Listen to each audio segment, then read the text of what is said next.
Good evening. My name is Antonio Madia. I am a medical doctor in the field of hygiene and public health.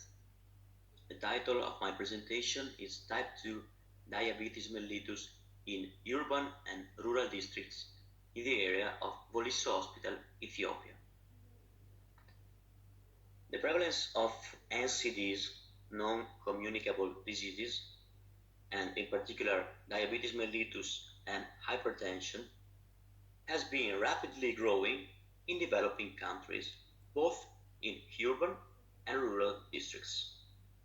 The NGO Doctors with Africa QAM is currently active in 8 African countries, including Ethiopia.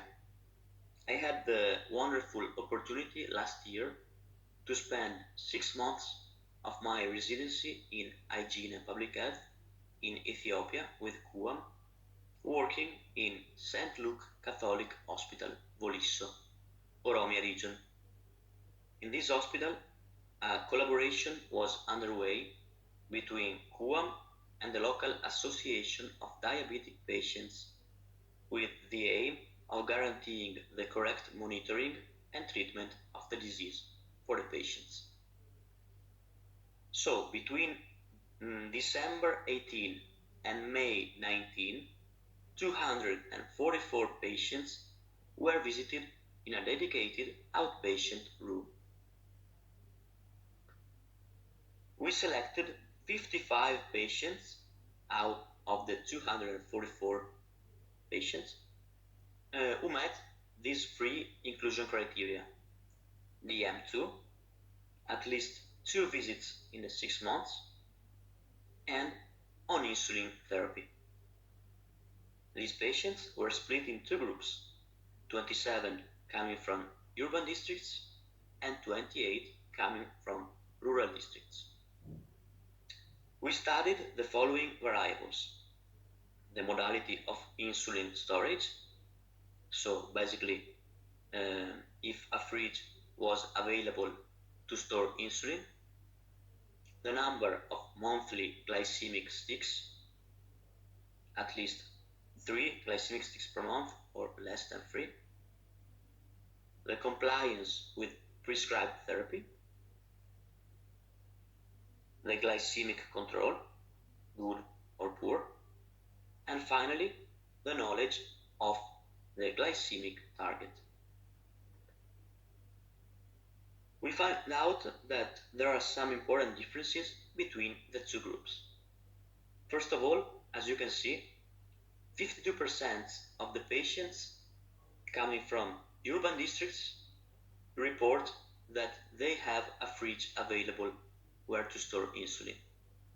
Only 21% of the rural patients have a fridge.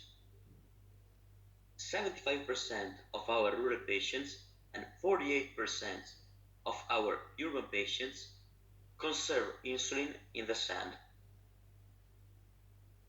A statistically significant difference can also be seen for the following items: compliance with prescribed therapy. There is a difference. 63% of the urban patients are compliant. Only 35% of the rural patients are compliant with the therapy. Hypertension, which is higher in urban patients, and alcohol consumption, which is higher in rural patients. No substantial variation was observed for BMI, which, by the way, is dramatically lower than Western DM2 patients.